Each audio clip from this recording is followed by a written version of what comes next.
Welcome to the Millionaire Mindcast, where we broadcast weekly interviews with millionaire minds from across the globe to empower you on your journey of unlocking a rich and fulfilling life. It's time to unleash your millionaire within. Now, here's your host, Matty A. Woo! Welcome back, Millionaire Mindcasters. Got a great interview for you guys today. This is a guy that I met a few years ago at a conference, the charity that I'm a part of, that I sit on the board of, One Life Fully Lived. Tim Rode, actually the founder of One Life, and Go Abundance, which is a millionaire mastermind group that I'm a part of, is someone who introduced me to Will. And Will's story is insane. You're going to learn what kind of hardship this guy has faced over, the first 20 or so years of his life. And long story short, he was in prison for taking someone else's life. And that right there should stop you in your tracks. There is a story of redemption behind this, though, that is nothing short of miraculous, inspiring. And what Will is doing and the impact that he is making on his journey of redemption, and really just inspiration, of impact, of change. He is one of those people who has gone from one end of the spectrum to the complete opposite and is changing the lives of inner city youth, underserved communities, and individuals from all around the U.S. And he bears it all. Will is a brother of mine. He's become a great friend, and he shares some stuff that probably some people want to know the answers to, but may be afraid to ask. I asked those questions for you guys in this interview, and overall, it was just an amazing conversation that is going to get you fired up. If there's something that is holding you back, some excuse, some reason that is limiting you from stepping into the life, the person that you want to become or that you want to live, Will's story is going to inspire you to one, not use that excuse, because excuses don't get you the results that you want, but more importantly, the action that you need to take. And you're going to be inspired to do just that after hearing what he has overcome and now what he's being rewarded with because of that action and because of the difference that he's making. So overall, a super exciting interview that I'm glad to be able to share with you guys. Very intimate, very raw, very real. And you guys are going to get a taste and an introduction of what Will Little is all about. So with that being said, I want to dive in. But for those that haven't gotten the free guide, the how to find a mentor, right? That is a hot word. It's a topic that really it's a life hack. It's a business hack. Finding a mentor. If you want a better relationship, go find someone with an amazing relationship and find out everything that they are doing in order to have a thriving and successful relationship. Same thing in business, same thing in finances, same thing in fitness, whatever it may be. Mentors are all around you. It's up to you to find out who that individual is and who the best fit is for you in helping you shorten your learning curve, achieve the results that you want, avoid the mistakes that you might be making right now or might make otherwise without that person. So I compiled a list, 5-step guide, very simple, very easy, very clear and tactical. Most importantly, after reading this guide, you're going to know exactly how to find your next mentor, what to say to them, what to do, how to do it, and really most importantly, how to, shorten that gap of getting more of these people in your life that can completely transform your world. So if you want that guide, all you got to do is text mentors, MENTORS to 44222. If you're international, just go to mattaitchison.com and you can download the guide on the website as well. If you get some value from today's interview, all I ask is that you share it with a friend, a family member, somebody that needs to hear this message. That is the greatest gift that we can give people, is one sentence, one statement, one conversation, one tool or resource that may completely change your life. I'm sure you've had somebody in your life or a conversation or experience in your life that has shifted your thinking just 1 degree, and that set you on a new path. And that's the goal of the show, is to do that for as many people as possible. So if you got some value from today's interview, I ask that you share this with somebody. Please leave a review in iTunes. That's how we continue to get the organic traffic and spread this message to as many people as possible. And with that being said, let's dive into today's show with my man, Mr. Will Little. Man, I am super excited to be welcoming in my brother from another mother, Mr. Will Little. What's going on, man? What's up, man? How you doing, brother? It's good, man. We just spent a week together in Steamboat, Colorado. Yes. Timmy introduced me to Will. Gosh, what, we're going on like 2.5 years ago, probably? About 2 years. About 2 years. 2 years ago, yeah. And Will has been, a big influence in my life, and just this guy's a beacon of hope, and he's a leader. And I'm just going to let you share your story. And first off, where are you coming to us from? Where you at right now? I'm in Philadelphia, PA. That's the hometown. That's where you were born and raised? No, I was born in North Carolina. I moved to Philly when I was like 6 months. My mother moved here to get away from my father, actually, escape him. So I was raised here ever since then. And so you were born in, and you played in the streets, essentially, right? You guys were in the right. inner city. Tell us a little bit more about your family life growing up. And I really want to give people your story is something that now the world is getting to hear, rightfully so. Right. And I want to make sure that we give a little context and foundation, because we're going to talk about the amazing stuff you're doing today. But I want to give everybody a little bit of backdrop of, who you are and where you came from and kind of what your past looks like. And we can kind of lead into what's going on now. Okay, great. And feel free to ask any questions if you like. No matter how deep it is, it doesn't matter to me. I'm used to it now. That's what I love about you, man. Basically, my mother moved here from North Carolina. It was me and my 3 sisters at that time. I had 3 older sisters. And my mother and father got into like a domestic situation constantly. So she got her form of independence, some finance she got from my grandmother, because my grandmother died in a car accident when she was 11 years old. So eventually she got her money after she turned 20 years old. And her and my father was married when they was like 15 apiece. So they had like a lot of things going on in their lives, emotional and psychological things, problems and stuff like that created this kind of separation with them as teenagers being parents too and being married. My mom moved to Philadelphia. I was about 6 months to a year. And I grew up here with my 3 sisters. Then my mom later on had another child, another girl. So I had 4 sisters and my mother and my grandmother. I was raised by my father. I didn't know too much about my father at a young age. But during that time, I was such an introvert that I would just be in the house and just chilling. I mean, just relaxing and thinking about life. I mean, some degree, but I played a lot. But most of my life was kind of serious as a kid because there's a lot of things I wanted to know. I couldn't really ask questions to nobody about it. So I just tried to figure it out myself. And I grew up that kind of mentality, just trying to figure things out on my own because I didn't have a role model. I didn't have my father there to teach me anything. So as I got older, like 10 and 12 and 13, I seen my mother struggle, work odd jobs to take care of 5 children, try to keep the electric on and the lights on and the heat on and the hot water. We had some real troubled times and struggling times. And the one thing that I wanted for her was basically to meet somebody that she can really love or that can help her in our situation, take care of her, that protect her and protect us. But she wasn't blessed with that.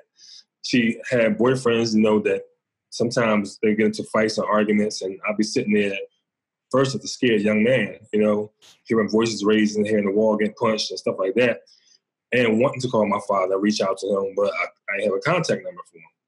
So it was like, to me, I was in a world by myself. I mean, I had to teach myself, I had to protect myself, I had to protect my family, I had to become the man of the house at a young age and not even knowing what that was, So as I grew older, around teenage age, I got like 13, and something very traumatic happened in my household. My mother got into a fight with her boyfriend at that time, and I knew her boyfriend carried a 38 Dillinger all the time. I knew he'd get drunk, and I knew he'd been in and out of jail, but I wasn't going to allow this to happen in my house anymore. No fights, no domestics, nobody taking advantage of my mother or my sisters, growing up. So I had to really become this man. And I jumped in a fight that I seen that was in. And when I jumped in that fight, the guy threw me off his back. He's like, "You think you're a man? You want to come outside? I think you're a man? Come on outside." I said, "All right, I'll be out there." Because I was fed up. I was tired of it. I was upset that my father wasn't there. I couldn't call him. or my uncles, because they all live in North Carolina. And then I was upset the fact that a person can take advantage of people. I mean, that's one thing I dislike, bullies or somebody taking advantage of somebody else. So when I went outside, he grabbed me by my chest, threw me up against the wall, pulled out his 38 Dillinger, pointed it like 2 inches away from my face, and said, "Don't you ever jump into a fight with me and your mother again." So I was so angry that I ain't even flinch, I ain't jump, I ain't do nothing. I just stared at him, and in my mind, it's like, I got to kill this dude. I got to kill him for what he did. So I said, when I get older, this was going to go down. It's going to happen. And you were 13 at this time? 13, yes. So I went upstairs. My mom was like, "You okay?" I said, "Yes, I'm okay." "You okay?" And she was like, "Yeah, I'm okay." And but I really wasn't okay. That time, it's like I overcame fear, overcame the fear of death, the fear of the streets, and now I knew that I had to protect my family. And protect myself, because the streets are very violent here in Philadelphia. And it's very wild, and you have robbers, you have stealers. Our house got broken into a few times, me as a kid. And that only happened because they knew that my mom was there by herself with 5 children. You know what I'm saying? So all that was going on, and it kind of shaped my mentality, how to survive in Philadelphia. And with that kind of mentality and perception about life in the streets, mixed with going in the streets and start hustling and stuff like that and getting into the game, it only got deeper and deeper for me. So I began to hustle to make money so I can take care of myself. My mom won't have to take care of me, and it felt good to me. So what the hustle look like? What were you doing? I was selling weed at first. Then I started selling syrup and cakes, which is a drug for the day, like what you call something like a NyQuil, but a heavy potent form of sleeping medicine. Yep. That they use and drink. And now the powder scene came out, and we started selling powder. When crack epidemic hit in the 80s, then we started selling crack. And that was like money quick, handle with fist. So we started making a lot of money. And we had like a little drug house that we had set up shop in and sell out the drug house. So we'd be protected from the elements of the heat or the thugs or the robbers or the police. So we had a place to hide, a safe place where we can really just make a lot of money. And being 16 and 17 years old doing that, my next thing was to drop out of school because I already knew what I wanted to do. Right. I ain't had no future about thinking about college or being an entrepreneur and like that, but we was developing entrepreneur skills through hustling and selling drugs. So eventually as time went on, we got into a few altercations with other guys because people began to notice us, like girls in different neighborhoods. We had nice cars, and we was like young guys really, really getting it. And a lot of young guys wasn't. They was walking, they didn't have money like that. If they had money, their mother was taking care of them. We was like independently taking care of ourselves. And right. A lot of older guys really looked up to us. They liked us because we had that hustle spirit. We wasn't afraid of nobody. And eventually we started getting into altercations. And one of my friends got murdered. He was like 17 years old. He got murdered, got shot like 11 times.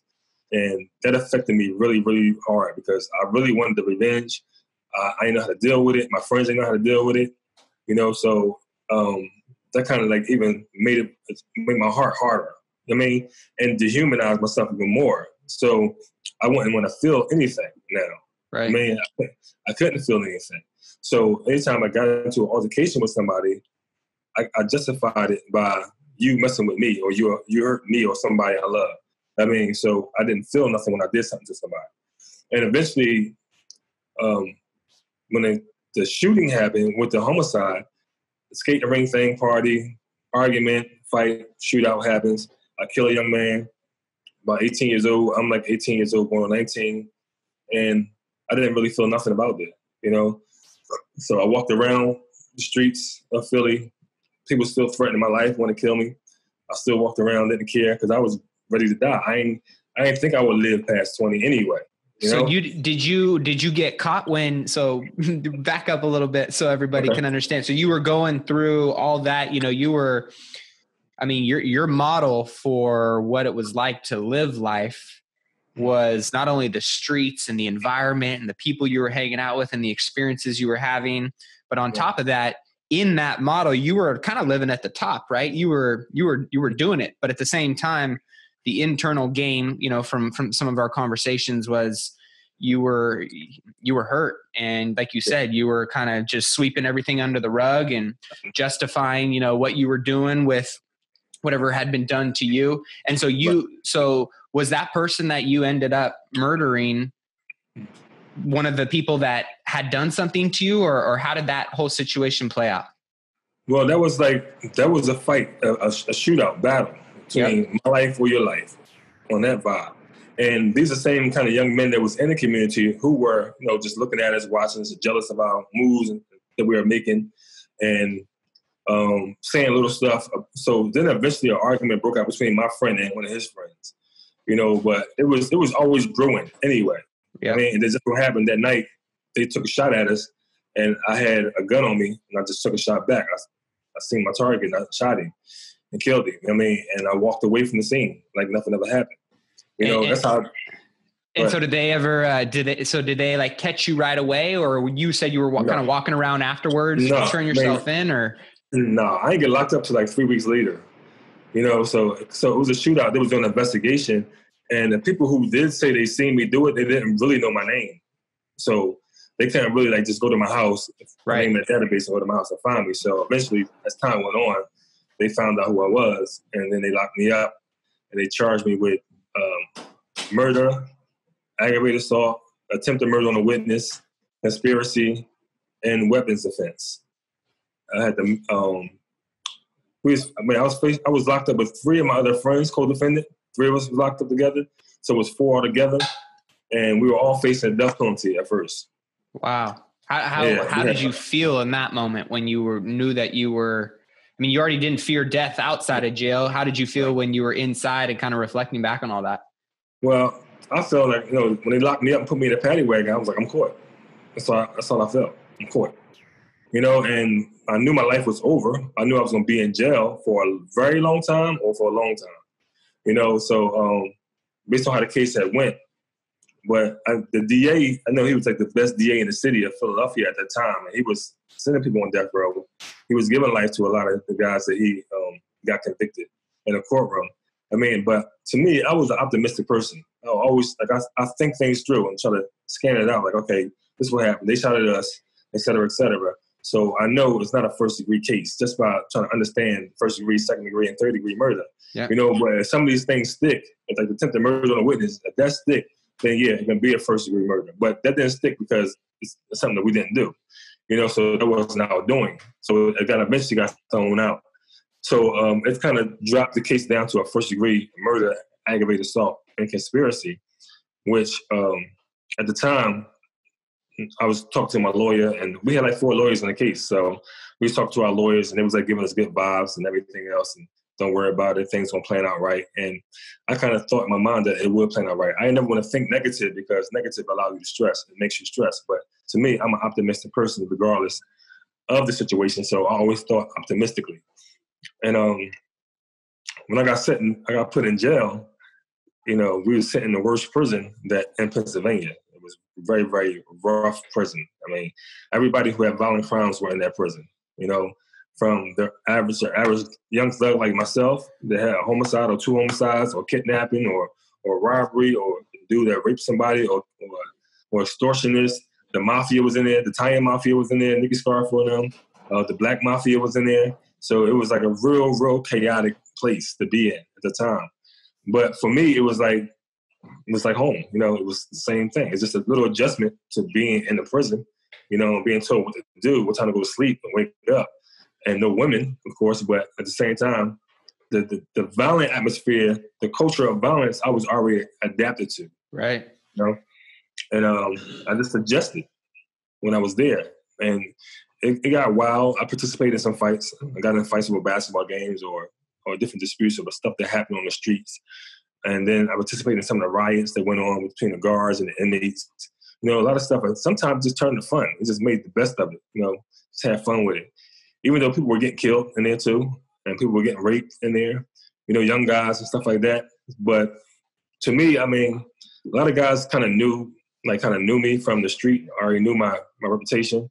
And they didn't mess with quiet guys anyway, because most of the guys already knew a person that's quiet, you don't mess with them. You know, so I got along with most everybody on the block. But then 8 months later, before I got locked up, my girlfriend was like 2 weeks pregnant. Wow. So I would call home periodically and talk to her and make sure she was all right and the baby was okay. I had some money when I got locked up. I had a safe in the basement. So I just made sure my sisters went down the basement and got the money out and gave it to her to help take care of her while she was pregnant. And I knew I would be in jail for a long time. So I was like, just write it off. Just go ahead and live your life. But eventually when I called home 9 months later, my sister told me, I was a dad, you're a father, this and that. I was very proud. I was very happy. And I was like, wow, that's decent. And I started thinking like, what kind of father I'm going to be in jail, And I started thinking even more. So like, what kind of father I want to be with this mentality? It's kind of the way I am today. So I was like, I got to give this kid a chance. I got to give my son a chance. I didn't have a chance, but I got to give him a chance. Regardless of how long I'll be in this prison, I must work hard to transform my life to be the best man I can be, the best version of myself, and be a good father to him. So I started doing just that moment, that day. It was just like that, cold turkey. Like that. And it was that one kind of breakthrough aha moment of going, I'm a dad. Was that it? Yeah, that was it. And just seeing like the whole environment that I was in, like old men walking down the cell blocks and sweeping the floor and been in and out of jail all their life. Like, I didn't want that for me. I know I was better than that, And if I had the opportunity, if I afforded the opportunity to actually leave here one day, I was never coming back. And that's a commitment that I made to myself. That's a conviction I had in my heart. I wasn't worried about the conviction in courtroom. I was worried about the conviction in my heart to actually make that change and learn how to do it. Because they didn't have programs in there that taught you about emotional intelligence. They didn't have programs in there that teach you how to develop life skills and stuff like that. We had GED programs in there. Yeah, I went back to school and got my GED. That's the first order of business because I dropped out of school in 10th grade. And I passed it with ease because I'm an intelligent dude. I'm a logic person, thinker. And then I started saying, all right, I got to change my life.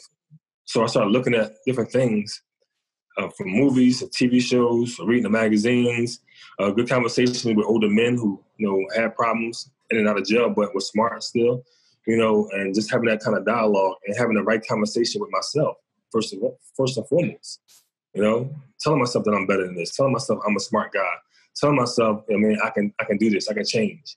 Telling myself these things every day, and waking up every morning, planning my life now, trying to control my anger, my emotions, even this hostile environment, and not allow people to dictate my feelings and my emotions, or the CEOs, because they want to be nasty today. They had a rough day at home. They come to work and they want to treat you like an animal. Not allow that to affect my mood that day. So it was like a process. It was a strong process. It was a hard transformation. But I just kept chipping away at myself, So you had that discipline, and that it's almost like you were telling yourself affirmations every day without knowing they were called affirmations. You were, following a routine every day that was going to serve you and build up, and you had this discipline and this consistency. When did you kind of turn that corner where you kind of were proud of like the new Will and felt like you were on that new path that you could make a difference in your life and your son's life? Well, when I started making a difference in other people's lives, like some of the inmates that were there, they took how they liked me, especially young guys. They start taking towards me, and I start telling them how to solve problems in prison and disputes, and I became like a leader in the prison amongst the young guys. So a lot of them looked up to me, and I was like 21, 22 years old at the time. And even the older guys, like 25, 27, looked up to me. Because I had a certain demeanor that, you had to respect because I respected you. But when that time came around, it was more so I still had some issues and problems, but I learned how to deal with them differently. Like when I got transferred to upstate, I was 6 hours away from my family, from Philadelphia. I was in the Pittsburgh area. And, I just told my mom, and I'm like, just come if you can. If you can't, if there's a hardship, don't come. I'll be okay. Because I want to do it from the muscle. I don't want this to be easy for me. Because if it's easy, then it's like I ain't learning anything. So I wanted to be hard, so I ain't asked for no money. I ain't asked for no visits. I just worked when I was in jail so I can develop some kind of work skills because all I did was hustle on the street. So I never really worked for nobody or been told what to do or even deal with that kind of mentality. So I had to learn a level of empathy, how to work with people and talk to people and understand their emotions. And one of the best things that I did have, I knew how to read people really well. I learned that from a kid, and being on the street, because I always watched. I always watched the person. I could tell if a person real, I could tell if a person really serious, if he's really angry, what he's angry about. So I had a nice level of emotional intelligence during that time that allowed me to transform my life while I was in prison, And then it was still some hardships. Like my sister got shot in the head when I was in jail, and that was like kind of a real turning point for me to like say to myself that I was really angry. I was like, I wanted to get the person who did it to her. So I went back to that thinking again. Like I'm a killer dude. He shot my sister. I'm gonna shoot a female. So I get really upset when guys abuse females, especially my sister. So then I was like, sit down. I just prayed in my cell, like, I'm glad she's better. She got shot in the head. So it was really a blessing that she lived, and she's still living to this day. But that was a real traumatic point for me at the time. It was a test of my will to say, look, are you going to go out here and you're going to try to get revenge, or are you going to go out there and live your life like you're supposed to? You feel like that was like a sign? Sign for you to, like, it was like a test to see if you were really on this path? Right, exactly.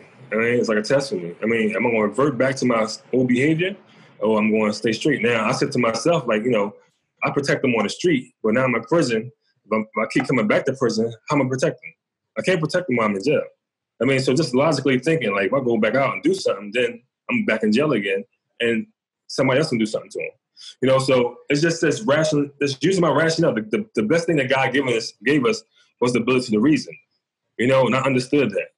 But there's a lot of things that I held on to when I was in prison and doing my self-development, like different words, where there's a will, there's a way. That stuck with me really, really heavy. So when I ran into problems or trials and tribulations inside the jail, I was like, where there's a will, there's a way. I kept reiterating that word to myself. I'm going to find a way. I'm going to find a way out of this. I'm going to figure it out. So resolution was really big for me to solve problems, while I was there, because the problems kept coming because the environment that we lived in.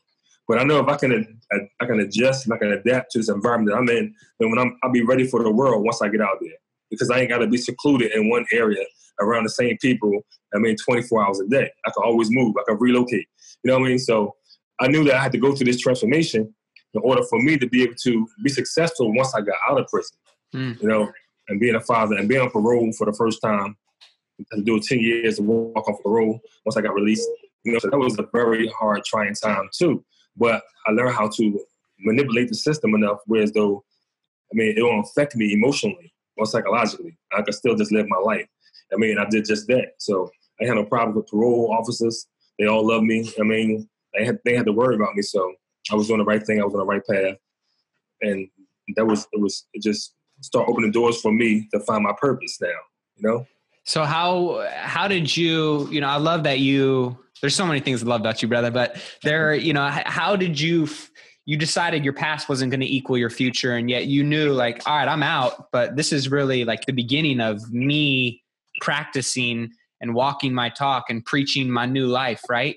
And so when you got out, what was the hardest thing for you to overcome to not fall back into those old habits and that old way of thinking?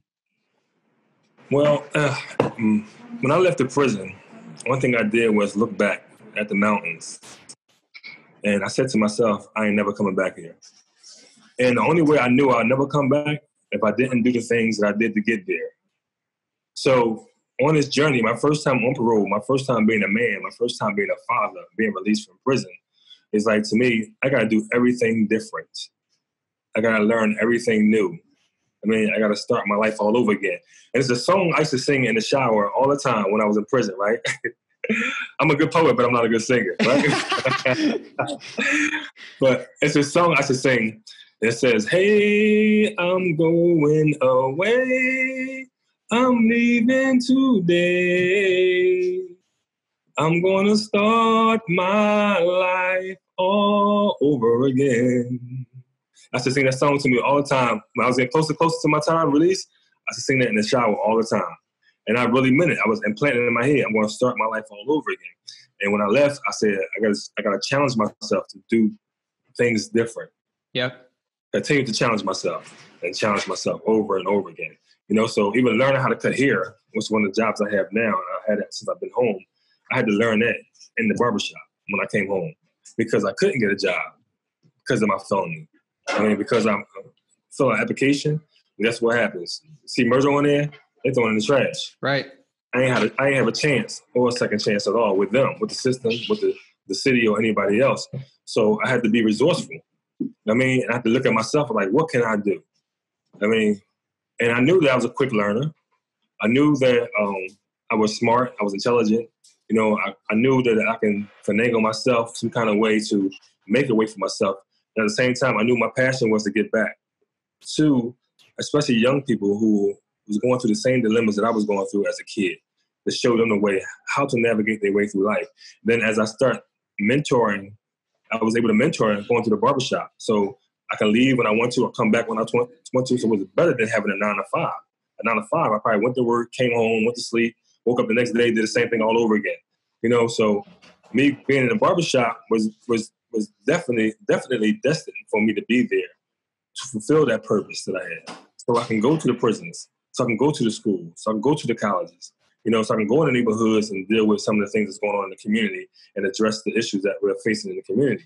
And then it allowed me to see the culture that we lived in and how people are really stuck in their minds and their logic and how we can't go further, and with our lives because we're conditioned in a certain way. So I wanted to break that conditioning. At the same time, I had to learn the people. So Right. As I'm out there, I'm learning the people. We're going to have a conversation. I'm in a barbershop, so I'm in a place where you have a lot of social conversations about everything, political, economical, life struggles, divorce, everything we're talking about in there. So I'm picking up, I'm learning, I'm listening, I'm in the conversation, I'm just watching, and just rationalizing everything at the same time, and I'm starting learning the community. So I knew the thing was that I look around, I see a lot of violence, I see a lot of struggle, I see there are a lot of people who are still poor, who are addicted to drugs, who are using substance abuse to cope with some of the pain they're dealing with and some of the trauma they face as young people. Now they carry it on as adults, broken marriages, broken relationships, single-parent homes, violence, graffiti, trash, all these things in our community. Now saying this is the conditioning of the mindset that we have. And a lot of us just don't know how to live. So it's easy for us to yearn for death because we're afraid of life. So I started teaching life. And that's where I teach. All the time, I teach life to people. How you live your life, how you navigate your life. And so you've been really teaching life to every age group, every socioeconomic level. You found this purpose, right? Right. And it was obviously well received, and people, like you said, were yearning for it. What's the one thing that you see most people struggling with, that when you open their mind up to it, they started having some hope, started seeing some breakthroughs in their own journey, and started, seeing some progress and transformation in what they were doing? Well, I think I'm gifted when it comes to getting people to see things differently than they normally see it. Having a better perception that they have. And even like with the TED Talk, as people watch the TED Talk, one young lady said that, now I understand what my son is going through. Then another young lady said that, wow, that's some great takeaways. Where there's a will, there's a way. A man who fails to plan is a man who plans to fail. Like all these different takeaways they're taken away from. So it's just teaching on every level, for adults and for young people, because people just want to know. They don't know. They're blinded because their mind's conditioned. How the mind works. A lot of people don't know how the mind works. How the conscious and the subconscious and the unconscious state of mind that you're in, how you're conditioned, and your conditioning makes you who you are because of the habits you create in your life. And if you got bad habits, it's hard to change those bad habits unless you're consciously making that change, that transformation. So psychologically, it's just that we're not taught how to live. Emotionally, we're not taught how to live. And then everything we do is based on emotion. Right. I mean, so it's motivated by emotion. And then we're emotional people. That's why you see all the things that's going on in the community on the good side and on the bad side. It's all based on emotion. And once people understand and learn themselves and learn their qualities and their mishaps and some of their weaknesses or areas of growth, that they need, then they can start knowing who they are and their position in life. Then you can find your purpose. People are living without purpose. So if you're living without purpose, you're walking to and fro. You're not really going to the destination that you're meant to be going to. So it's easy for you to be pulled and dragged. And I realized that once I found my purpose, I came home and I found my purpose in jail, is that I've been walking the straight and narrow because my purpose won't allow me to go any other way. And things are falling in place. I'm saying there'll be tough times, there'll be struggles, but all these tough times and struggles is only to build you up. That's my perception of it. It builds me up. Like a person always says that if I go through the things I went through back in the day, I won't be the person I am today. Right. That person makes you who you are. Right. So exactly the same trials and tribulations that are coming to you tomorrow and in the future, they're the same kind of trials and tribulations going to build you up. Because obviously, if you're hurting somewhere, there's a need for attention. I mean, there's a need for building up. I mean, so these are God's lessons to you or teaching you. Experience is the best teacher, right? So once you let your experience teach you, people are running away from those experiences. People are using drugs to deal with those experiences, and self-medicating. But the thing is that this is how you live life. Nobody's taught them that.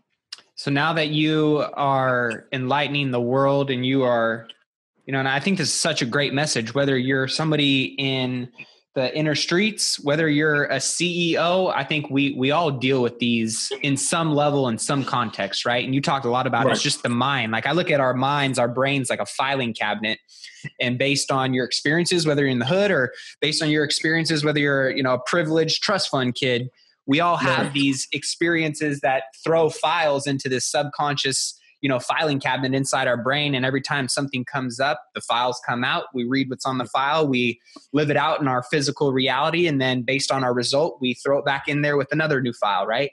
And so what I love, what you always talk about in some of our conversations, is the fact that we have the ability to take inventory of what's in our filing cabinet and actually scrap what's in there and reprogram and throw new things in there, which is hard work. I wrote down here, if it's easy, it ain't easy, right? You got to embrace the hard and know that anything that's worth having is going to be hard. And so now that you're out there, climbing this mountain of trying to impact as many people as possible and making a difference, how is it that you feel you're going to make your greatest impact on the world through what you're doing now? Fill us in on what's going on in 2018 in Will's life.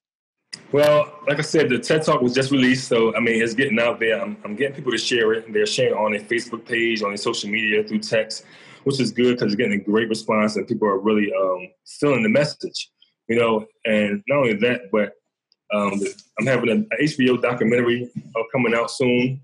We're still shooting our last piece to the edit.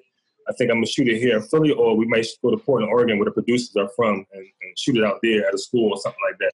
But I'm waiting for them to get back with me on that. So it should be done by 2018 and be out on Netflix or Showtime, something like that, or HBO. And then I'm launching my career as a motivational speaker, so I want to travel the country and speak to different corporations and different youth and colleges and communities about transformation or EI, emotional intelligence, and things of that nature, and just share my story with them and see how it resonates with a lot of people. So that's some of the things. And the book is out too, of course, ICY, Inner City Youth. It's more so that ICY as an acronym for you seeing why things happen, the why in things, and the why in life, and actually dealing with some of the youth and how we grow up, because we all were young one day and we all suffered some kind of trauma or some kind of emotions that affected us that we're still ain't dealt with yet. And just telling my story, basically how I was able to transform that. and become the better version of myself. So, and I love that you're sharing the message, man. You know, so many people, and depending on who it is, you know, oftentimes people don't want to talk about the darkest parts of their life. You know, it's hard to be vulnerable. It's hard to expose yourself, and yet that's where I think people have the greatest breakthroughs and can relate in some way, shape, and form. And so I relate to your story in some capacity at many different times in my life, not to the extremes or to the things that, but at the end of the day, I think we can all relate because we're all interconnected in some way, shape, and form. You're a brother to me, you know, and skin color, socioeconomic background, city, country, whatever it may be. Religion, doesn't matter. Like we all share that heart and that passion and that care to empower and make the world better. And you do that through so many different ways. You're, you know, one of the main dudes that, you know, is leading the charge with our boy Timmy Road and the One Life Fully Lived crew and the Dare to Dream days, which you guys go into, you know, juvies and prisons and schools and underserved communities, and you guys share this message, but you also do it in, you know, the wealthy spaces as well. And that bridge that you guys gap, I think, is just so important. And one of the ways that I found that you do this so flawlessly, one is through your storytelling, but two is through your poetry. So it wouldn't be natural having a conversation with you and not getting to get a little flow, get a little poetry from you. So if you don't mind sharing, you know, anything that's on the mind, I think the Millionaire Mindcast crew would love to hear it. Okay, I'm gonna share. Let me see what I can share for you guys. I share the piece that I always use for the younger people, and it's a true story based on experience what I had with this young kid that I ran into, that I met, and I'm gonna say it's called "Look Into His Eyes." When I looked into his eyes, I seen his father wasn't there, and when I looked into his eyes, I seen his mother didn't care. When I looked into his eyes, I saw death and destruction. And when I looked into his eyes, I saw a suicidal button. But before I looked into his eyes, I sat him down in a chair. And he said he needed money to get him from here to there, but was his mother really there? Was his pop really working? Then I looked into his eyes and seen this little kid was hurting. So I thought to myself, like, what's my position? Because I want to give him money, but the way he kept on twitching, he was acting kind of funny. So I said, is it weed or is it crack? He said, no, I need some money to get me there and back. I looked into his eyes and said, the truth, you're not sharing. He looked at me with a smirk like, man, why is you even caring? I said, I know the story oh too well. When I was your age, I used to use it myself. See, I was a fatherless child. I was raised by the streets. I made grilled cheese sandwiches over kerosene heat. I was a high school dropout. I experimented with drugs. I did petty thefts and robberies with the neighborhood thugs. I was a hustler on the block. I dipping dimes from the cops until I got caught and this judge sentenced me in court. Now I'm back on the street to shed some light on the truth. I'm here to bring hope to the hood's own youth. He said, that's good and all, but why is me you want to help? I said, when I looked into your eyes, I saw an image of myself. Thank you. That still gives me chills every time I hear it, man. You're an inspiration to many, brother. And, you know, I know with you now, you know, you've been doing this, right? So this is nothing new to you. Now it's your coming out party. You're welcoming the world into Will's world. You know what I mean? And you're sharing your message, and your purpose is, you know, playing out in front of everybody to connect with, to share, to, you know, participate in. And I've been blessed to be able to connect with you over the last few years and call you a friend and be able to participate in certain capacities with what you're doing. So I just want to honor you and in the work that you're doing, bro, and everything that you continue to do to selflessly serve and make an impact. You know, this ain't about Will. This is about, you know, everybody else and who you can really serve and help have that same transformation, that second chance, that hope that, you know, sometimes you didn't have. And yet sometimes people just need someone to lend them that belief and give them that, you know, that light in the storm that necessarily they don't have. So whether you're an entrepreneur, whether you're, you know, struggling in the inner city, whether you're the top CEO in your city, whatever it may be, we all got some kind of hurt. We all got some kind of struggle And there's lessons to be learned if we choose to listen and to implement and take action. And you're a perfect example of that, brother. So I want to make sure that everybody knows how to connect with you if they want to follow what you're up to. We'll post obviously all the links to the book and the TED Talk, how to become the best version of yourself, and all the ways they can connect with you. But if they do want to reach out to you, where's the best platform or best place that they can do that? Okay, they can reach at me through my website. Is www.willv, as in Victor, Little, willvlittle.com. WILLVLITTLE. Sounding real professional there. You even threw in the middle initial. Yeah. Yes, indeed. Yes, indeed. Awesome, Yeah, brother. so you can email me at my email address, litwilly, LITTWILLI, at AOL.com. You can reach me there too as well. But check out the website. The website is really amazing. My man CJ Scuggs did a great job with that website. I want to give a shout out to Tim Rose, who is my brother from another also as well. The One Life family. I love you guys. You guys are really, really supportive and helping me see a lot of things, especially you, Matty, too. You know, I told you I first seen you, I knew that we was going to be brothers from the door. I mean, I could tell by your spirit, your energy. You know, and especially to the Go Bundes family. I just got inducted into the Go Bundes family this past 2 weekends ago.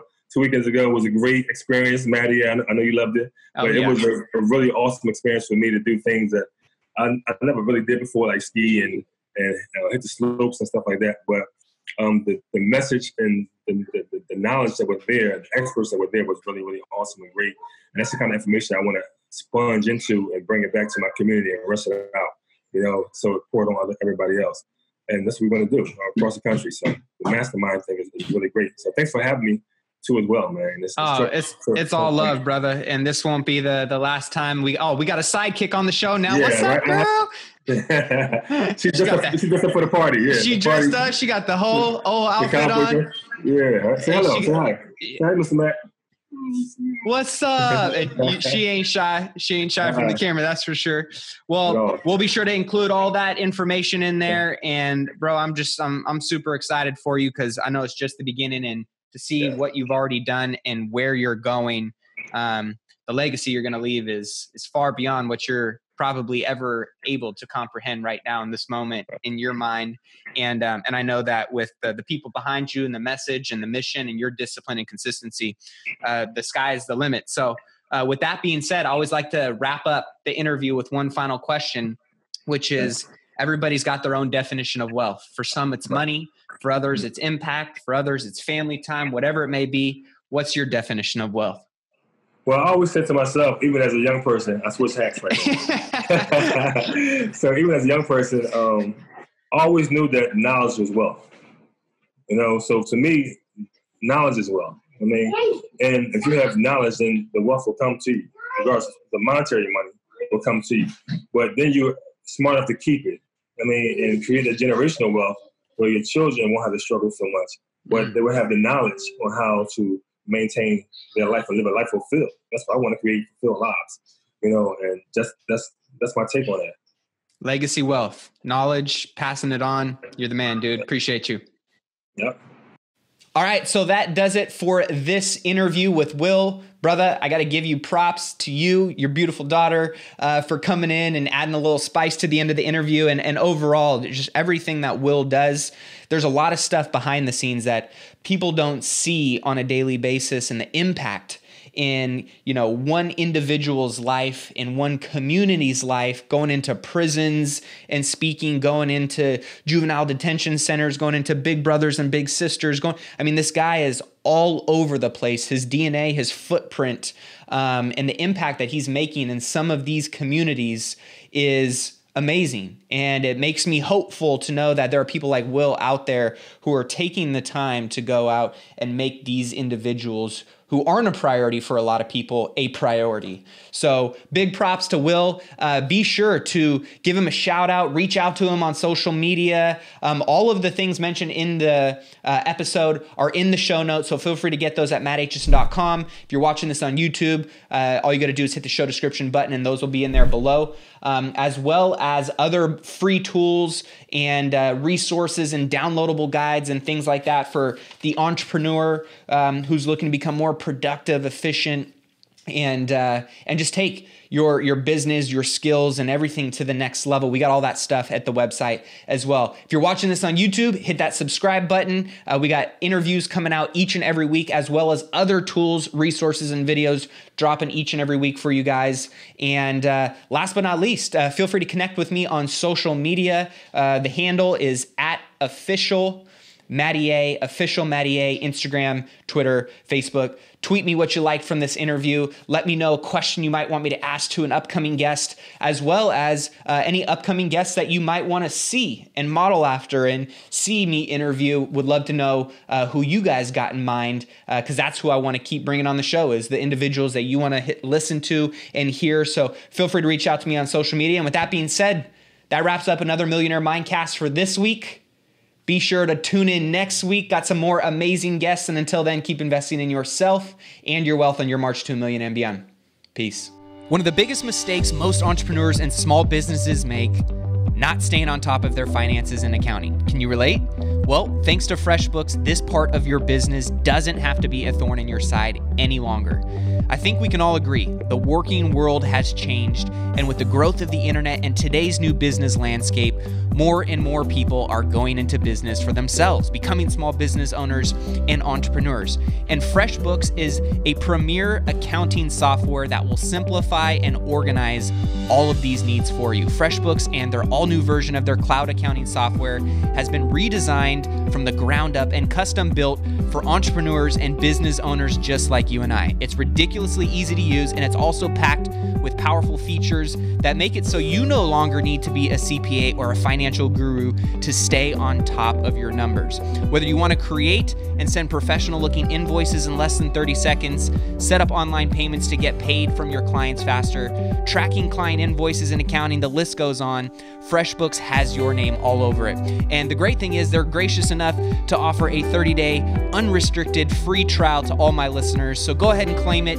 Just go to freshbooks.com/Mindcast and enter Millionaire Mindcast in the How Did You Hear About Us section.